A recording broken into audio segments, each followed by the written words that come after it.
Hi hello ನಮಸ್ಕಾರ. Education master YouTube ಚಾನಲ್ಗೆ ತಮಗೆಲ್ಲರಿಗೂ ಸ್ವಾಗತ. ಭಾರತ ಇತಿಹಾಸ ಶಿಲಾಯುಗ 12ನೇ ತರಗತಿಯಲ್ಲಿರುವ ಇತಿಹಾಸ ಅಧ್ಯಾಯ 1ರಲ್ಲಿ ಬರುವಂತಹ ಭಾಷಾಭ್ಯಾಸವನ್ನು ನೋಡಿ ಕ್ವಶನ್ ಆನ್ಸರ್ಗಳು 2 ಅಂಕ, 1 ಅಂಕ, 5 ಅಂಕ ಕ್ವಶನ್ ಆನ್ಸರ್ಗಳು ಸಂಪೂರ್ಣ ಅದ್ರ ಕ್ವಶನ್ಸನ್ನು ಡಿಸ್ಕಸ್ ಮಾಡೋಣ.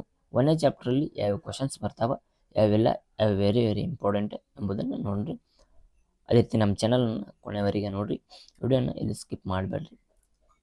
ಬರ್ರಿ ಅಧ್ಯಾಯ 1ರಲ್ಲಿ 1 ಅಂಕದ ಪ್ರಶ್ನೆಗಳನ್ನು ಕಾಣ್ಬೋದು. ಈ ಕೆಳಗಿನ ಪ್ರತಿಯೊಂದು ಪ್ರಶ್ನೆಗಳಿಗೂ ಒಂದು ಪದ ಅಥವಾ ಒಂದು ವಾಕ್ಯದಲ್ಲಿ ಉತ್ತರಿಸಿರಿ. ಫಸ್ಟ್ ಒನ್, ಇಂಡಿಯಾ ಎಂಬ ಪದವು ಯಾವ ಭಾಷೆಯಿಂದ ಬಂದಿದೆ? ಇಂಡಿಯಾ ಎಂಬ ಪದವು ಯಾವ ಭಾಷೆಯಿಂದ ಬಂದದ, ಯಾವ ಭಾಷೆಯಿಂದ ಉತ್ಪತ್ತಿಯಾಗಿದೆ ಅಂದರೆ ಗ್ರೀಕ್ ಭಾಷೆಯಿಂದ ಇದು ಬಂದಿದೆ ಎಂಬುದನ್ನು ನಾವು ನೋಡ್ಬೋದು.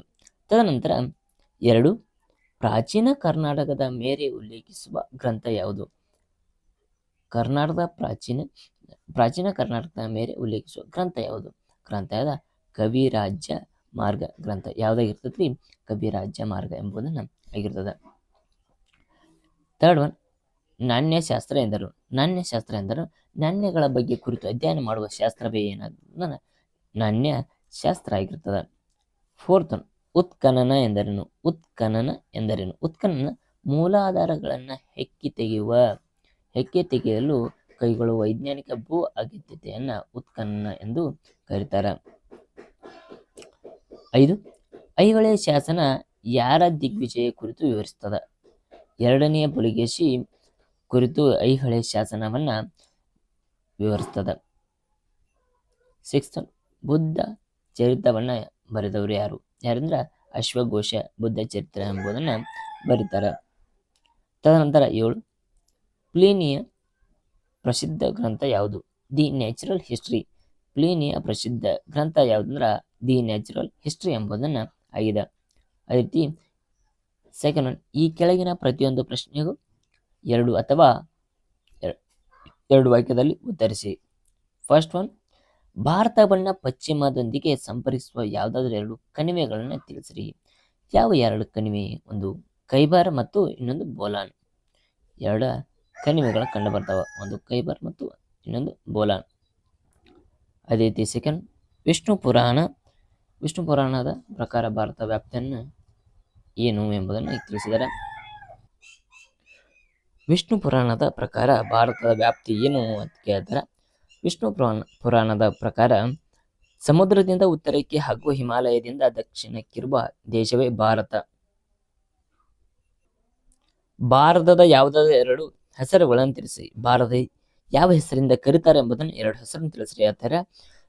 ಇಲ್ಲಿ 4 ಹೆಸರುಗಳನ್ನು ಕೊಡಲ್ಲ. ಭಾರತ ಖಂಡ, ಭಾರತ ವರ್ಷ, ಜಂಬೂ ದ್ವೀಪ, ಹಿಂದೂಸ್ತಾನ. ನಿಮಗೆ 2 ಯಾವ ಸಫಿಷಿಯೆಂಟ್ ಆನ್ಸರ್ ಅನಿಸ್ತಾವ ಅವುಗಳನ್ನು ಬರೀರಿ. ಭಾರತ ಖಂಡ, ಭಾರತ ವರ್ಷ, ಜಂಬೂ ದ್ವೀಪ, ಹಿಂದೂಸ್ತಾನ್, ಇವು 4 ಆಗಿರ್ತಾವೆ. ನೀವು ಕರೆಕ್ಟಾಗಿ 2ಕ್ಕಿಂತ ಹೆಚ್ಚನ್ನು ಬರೆಯಕ್ಕೆ ಟ್ರೈ ಮಾಡಿರಿ, 2ಅನ್ನು ಬರಿಬೇಡ್ರಿ. 4th, ಭಾರತದ ಯಾವುದಾದ್ರೂ 2 ನೈಸರ್ಗಿಕ ಲಕ್ಷಣಗಳನ್ನು ತಿಳಿಸಿರಿ. ಹಿಮಾಲಯ ಪರ್ವತಗಳು ಮತ್ತು ಉತ್ತರ ಬಯಲು ಪ್ರದೇಶಗಳನ್ನ ಇಲ್ಲಿ ನಾವು ನೋಡ್ಬೋದು. ಅದೇ ರೀತಿ 5th, ಭಾರತದ ಯಾವುದು 2 ಪರ್ವತಗಳನ್ನು ಹೆಸರಿಸಿ. ಭಾರತದ ಯಾವುದಾದ್ರೂ 2 ಪರ್ವತಗಳನ್ನು ಹೆಸರಿಸಿ. ಒಂದು ವಿಂಧ್ಯ ಪರ್ವತ ಮತ್ತು ಸಹ್ಯಾದ್ರಿ ಪರ್ವತ ಎಂಬುದನ್ನು ನಾವಿಲ್ಲಿ ನೋಡ್ಬೋದು. 6th, ಭಾರತದಲ್ಲಿ ಉದಯಿಸುವ ಯಾವುದಾದ್ರೂ 2 ಪ್ರಮುಖ ಧರ್ಮಗಳನ್ನು ಹೆಸರಿಸಿ.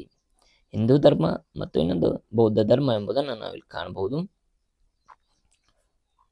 7th, ವಿಶ್ವ ಪರಂಪರೆಯ ಪಟ್ಟಿಯಲ್ಲಿರುವ ಯಾವುದಾದ್ರೂ 2 ಐತಿಹಾಸಿಕ ತಾಣಗಳನ್ನು ಹೆಸರಿಸಿರಿ ಅಥವಾ ತಿಳಿಸಿರಿ. ಒಂದು ತಾಜ್ ಮಹಲ್ ಆಗಿರ್ಬೋದು, ಅಜಂತ, ಎಲ್ಲೋರ, ಹಂಪಿ, ಐಹೊಳೆ, ಬೇಲೂರು. ಇವು ವಿಶ್ವ ಪರಂಪರೆಯ ಪಟ್ಟಿಯಲ್ಲಿ ಇರುವಂಥ ಐತಿಹಾಸಿಕ ತಾಣಗಳು ಎಂಬುದನ್ನು ನಾವು ನೋಡ್ಬೋದು. ತಾಜ್ ಮಹಲ್, ಅಜಂತ, ಎಲ್ಲೋರ, ಹಂಪಿ, ಐಹೊಳೆ, ಬೇಲೂರು. 8ನೇ ಪ್ರಶ್ನೆ ನೋಡೋಣ. ಪ್ರಾಚೀನ ಭಾರತದ ಯಾವುದಾದ್ರೂ 2 ವಿಶ್ವವಿದ್ಯಾಲಯ ಹೆಸರುಗಳನ್ನು ಬರೀ. ನಳಂದ, ತಕ್ಷಶಿಲಾ ಎಂಬುದನ್ನು ನಾವಿಲ್ಲಿ ಕಾಣ್ಬೋದು.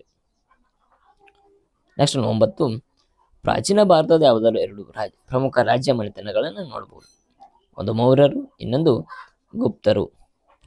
10, ಮಧ್ಯಕಾಲೀನ ಭಾರತದ ಯಾವುದಾದ್ರು ಎರಡು ಪ್ರಮುಖ ರಾಜ್ಯ ಮನೆತನಗಳ ಹೆಸರು ಬರೆಯಿರಿ. ಫಸ್ಟ್ ಒನ್, ದೆಹಲಿಯ ಸುಲ್ತಾನರು ಮತ್ತು ಮೊಘಲರು.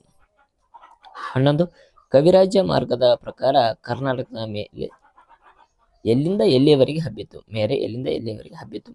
ಎಲ್ಲಿಂದ ಎಲ್ಲಿವರೆಗೆ ಹಬ್ಬಿತ್ರಿ? ಕವಿರಾಜ್ಯ ಮಾರ್ಗದ ಪ್ರಕಾರ ಕರ್ನಾಟಕದ ಮೇರೆ ಎಲ್ಲಿಂದ ಎಲ್ಲಿವರೆಗೆ ಹಬ್ಬಿತ್ತು ಅಂತ ಕೇಳ್ಯಾರ ಕ್ವಶನ್. ಎಲ್ಲಿಂದ ಎಲ್ಲಿ? ಉತ್ತರದಿಂದ ಕಾವೇರಿಯ ಉತ್ತರದಲ್ಲಿ ಕಾವೇರಿಯಿಂದ ದಕ್ಷಿಣದಲ್ಲಿ ಗೋದಾವರಿಗಳಿಗೆ ಹಬ್ಬಿದ ನಾಡನ್ನ ಕವಿರಾಜ್ಯ ಮಾರ್ಗ ಮತ್ತು ಕರ್ನಾಟಕ ಹಬ್ಬಿತು ಎಂಬುದನ್ನು, ಕಾವೇರಿಯಿಂದ ಗೋದಾವರಿಗೆ ಹಬ್ಬಿದ ನಾಡನ್ನ ಕವಿರಾಜ್ಯ ಮಾರ್ಗದ ಪ್ರಕಾರ ಇಲ್ಲಿ ಹಬ್ಬಿತು ಎಂಬುದನ್ನು ತಿಳಿಬಹುದು. ಅದೇ ರೀತಿ 12, ಕರ್ನಾಟಕ ಆಳಿದ ಯಾವುದಾದ್ರು ಎರಡು ಪ್ರಮುಖ ರಾಜ್ಯ ಮನೆತನಗಳನ್ನು ಹೆಸರಿಸಿ. ಒಂದು ಕದಂಬರು, ಇನ್ನೊಂದು ಚಾಲುಕ್ಯರು. 13, ಕರ್ನಾಟಕದ ಯಾವುದಾದ್ರು ಎರಡು ಭೌಗೋಳಿಕ ಲಕ್ಷಣಗಳನ್ನು ಬರೆಯಿರಿ. ಕರಾವಳಿ ತೀರದ ಪ್ರದೇಶ ಮತ್ತು ಪಶ್ಚಿಮ ಘಟ್ಟಗಳ ಪ್ರದೇಶವನ್ನ ನಾವಿಲ್ಲಿ ನೋಡಬಹುದು. ತದನಂತರ 14, ಆಧಾರವಿಲ್ಲದೆ ಇತಿಹಾಸವಿಲ್ಲ ಏಕೆ? ಆಧಾರವಿಲ್ಲದೆ ಇತಿಹಾಸವಿಲ್ಲ ಏಕೆಂದರೆ ಇತಿಹಾಸಕಾರರು ಲಭ್ಯ ಮೂಲಾಧಾರಗಳ ಸಹಾಯದಿಂದ ಗತವನ್ನ ಪುನರ್ರಚಿಸುವ ಪ್ರಯತ್ನ ಮಾಡುತ್ತಾರೆ. ಆದ್ದರಿಂದ ಮೂಲಾಧಾರಗಳಿಲ್ಲದೆ ಇತಿಹಾಸ ಇಲ್ಲ ಎಂಬುದನ್ನು ತಿಳಿಯಬಹುದು. ತದನಂತರ 15, ಇತಿಹಾಸ ಮತ್ತು ಇತಿಹಾಸ ಪೂರ್ವ ಕಾಲದ ನಡುವಿನ ವ್ಯತ್ಯಾಸ, ಡಿಫರೆನ್ಸ್. ಲಿಖಿತ ಮೂಲಾಧಾರ ಲಭ್ಯವಿಲ್ಲದ ಕಾಲವನ್ನ ಇತಿಹಾಸ ಪೂರ್ವ ಕಾಲವೆಂದು ಮತ್ತು ಲಿಖಿತ ಆಧಾರ ಲಭ್ಯವಿರುವ ಕಾಲವನ್ನ ಇತಿಹಾಸ ಕಾಲವೆಂದು ಕರೆಯಬಹುದು ಅಥವಾ ಗುರುತಿಸಬಹುದು. 14ನೇ ಪ್ರಶ್ನೆ, ಇತಿಹಾಸದ ರಚನೆಯಲ್ಲಿ ನಾಣ್ಯಗಳಿಂದಾಗುವ ಯಾವುದಾದ್ರು ಎರಡು ಉಪಯೋಗಗಳನ್ನು ತಿಳಿಸ್ರಿ. ನಾಣ್ಯಗಳಿಂದಾಗುವ ಉಪಯೋಗಗಳು. ನಾಣ್ಯಗಳ ಕಾಲ, ರಾಜ್ಯ, ವಂಶ, ಆರ್ಥಿಕ ಸ್ಥಿತಿಯನ್ನು ನೋಡ್ಬೋದು. ಇಲ್ಲಿ ಲಿಪಿಯನ್ನು ನೋಡ್ಬೋದು. ಧರ್ಮ, ಭಾಷೆ ಇವುಗಳ ಸಹಾಯವನ್ನ ಮಾಡ್ತಾವ ಎಂಬುದನ್ನು ತಿಳ್ಕೊತಾ ಹೋಗ್ಬೋದು.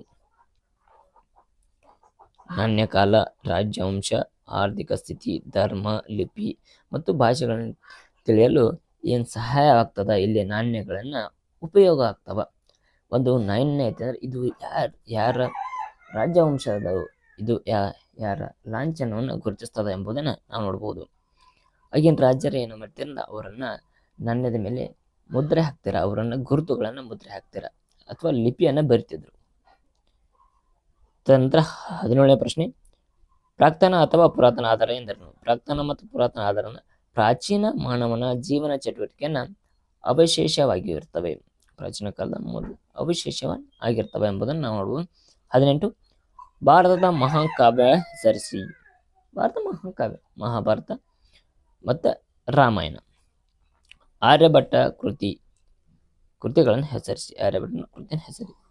ಸೂರ್ಯ ಸಿದ್ಧಾಂತ ಮತ್ತು ರೋಮಕ ಸಿದ್ಧಾಂತವನ್ನು ನೋಡಬಹುದು. 20, ಭಾರತಕ್ಕೆ ಭೇಟಿ ನೀಡಿದ ಯಾರಾದರೂ ಇಬ್ಬರು ಚೀನಿ ಯಾತ್ರಿಕ ಹೆಸರಿಸಿ. ಒಬ್ಬ ಹುಯೆನ್ ಥ್ಯಾಂಕ್ಸ್ ಮತ್ತು ಇನ್ನೊಬ್ಬ ಪಾಯಾನ ಎಂಬುದನ್ನು ನಾವು ನೋಡ್ಬೋದು.